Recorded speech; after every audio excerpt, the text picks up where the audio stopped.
जय श्री राम। मंगल भवन अमंगल हारी, द्रवहु सुदशरथ अजिर बिहारी। जय सिया राम जय जय सिया राम। दीन दयाल बिरधु संभारी, हरौ नाथ मम संकट भारी। जय सिया राम जय जय सिया राम। जय सिया राम जय जय हनुमान। यह लाभ किसे अच्छा नहीं लगता, परंतु किसी ने भी शंकर जी का धनुष नहीं चढ़ाया। चढ़ाना और तोड़ना तो दूर, कोई तिल भर भी भूमि पर से हिला न सका।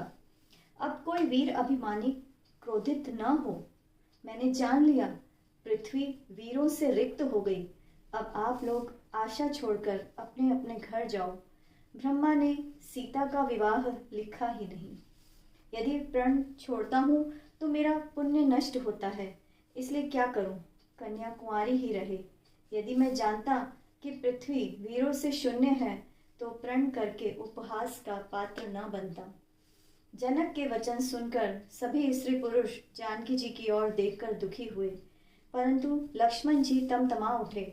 उनकी बोहें टेढ़ी हो गईं, ओंठ फड़कने लगे और नेत्र क्रोध से लाल हो गए।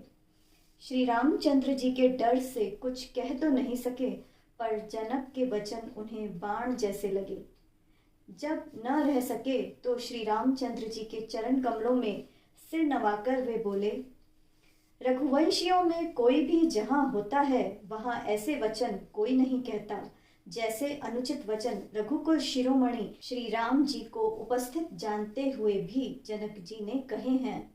हे सूर्य कुल रूपी कमल के सूर्य, मैं अभिमान करके नहीं कहता हूँ। यदि आपकी आज्ञा पाऊं तो मैं ब्रह्मांड को गेंद की भांति उठा लूं और कच्चे घड़े की भांति फोड़ डालूं। मैं सुमेरु पर्वत को भी मूली की तरह तोड़ सकता हूँ। हे भगवान, आपके प्रताप से यह पुराना धनुष तो क्या चीज है। हे नाथ, ऐसा जानकर आज्ञा हो तो कुछ खेल करूं, उसे देखिए।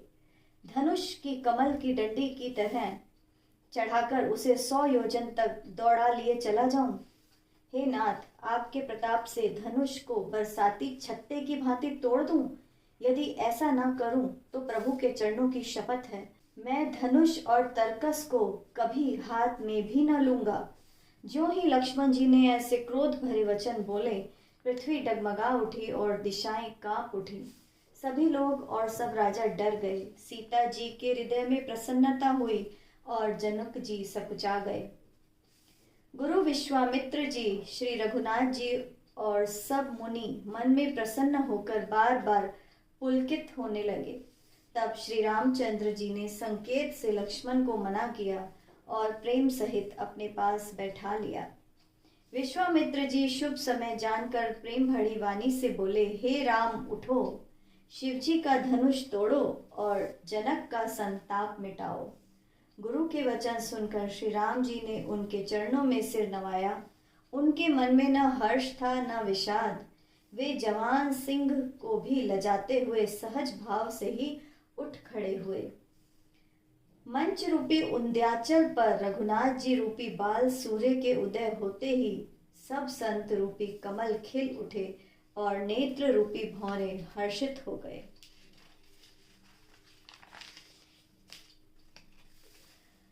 राजाओं की आशा रूपी रात्रि नष्ट हो गई। उनके वचन रूपी तारों का चमकना बंद हो गया। अभिमानी राजा रूपी कुमुद संकुचित हो गए और कपटी राजा रूपी उल्लू छिप गए। मुनि और देवता रूपी चकवे शोक रहित हो गए। वे फूल बरसाकर अपनी सेवा प्रकट कर रहे हैं। तब प्रेम सहित गुरु के चरणों की वंदना करके श्री रामचंद्र जी ने मुनियों से आज्ञा मांगी। समस्त संसार के स्वामी श्री राम जी मतवाले श्रेष्ठ हाथी जैसी सहज चाल से चले।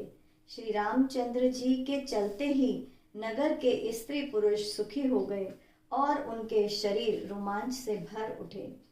उन्होंने पितरों और देवताओं की वंदना करके अपने पुण्यों का स्मरण किया कि यदि हमारे पुण्यों का कुछ भी प्रभाव हो तो श्री रामचंद्र जी शिवजी के धनुष को कमल की डंडी की भांति तोड़ डालें। श्री रामचंद्र जी को प्रेम के साथ देखकर और सखियों को समीप बुलाकर सीता जी की माता स्नेहवश बिलखकर ये वचन बोली, हे सखी, ये जो हमारे हितैषी कहलाते हैं वे सब तमाशा देखने वाले हैं। कोई भी गुरु विश्वामित्र जी को समझाकर नहीं कहता कि ये राम जी बालक हैं, इनके लिए हठ अच्छा नहीं। रावण और बाणासुर भी जिस धनुष को छू तक नहीं सके तथा शेष राजा हार गए, वही धनुष इस राजकुमार के हाथ में दे रहे हैं। हंस के बच्चे भी कहीं मंदराचल पहाड़ उठा सकते हैं। राजा की सारी बुद्धिमानी समाप्त हो गई। हे सखी, विधाता की गति समझ में नहीं आती। तब एक बुद्धिमान श्री राम के महत्व को जानने वाली सखी बोली, हे रानी, तेजवान को देखने में छोटा होने पर भी छोटा नहीं गिनना चाहिए। कहाँ घड़े से उत्पन्न होने वाले छोटे से मुनि अगस्त्य और कहाँ अपार समुद्र, किंतु उन्होंने उसे सोख लिया, जिससे उनका यश सारे संसार में छाया हुआ है। सूर्यमंडल भी देखने में छोटा लगता है, पर उसके उदय होते ही तीनों लोकों का अंधकार नष्ट हो जाता है। ब्राह्मण, विष्णु, महेश और शेष देवता एक छोटे से मंत्र से वश में हो जाते हैं। महान मत वाले हाथी को एक छोटा सा अंकुश अपने वश में कर लेता है। कामदेव ने फूलों का धनुष बाण लेकर समस्त लोगों को अपने वश में कर रखा है। हे देवी, यह जानकर अपने संदेह को त्याग दीजिए। हे रानी, सुनिए, श्री रामचंद्र जी इस धनुष को अवश्य ही तोड़ेंगे।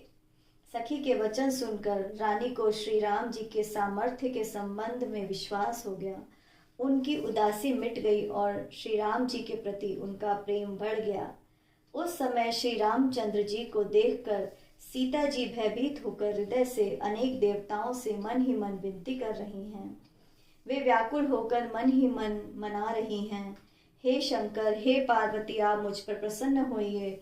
मैंने आपकी जो सेवा की है उसे सफल कीजिए और मुझ पर स्नेह करके धनुष के भारीपन को मंगल भवन अमंगल हारी, द्रवहु सुदशरथ अजर बिहारी। जय सिया राम, जय जय सिया राम। दीन दयाल विरधु संभारी, हरौ नाथ मम संकट भारी। जय सिया राम, जय जय सिया राम। जय सिया राम, जय जय हनुमान। जय श्री राम।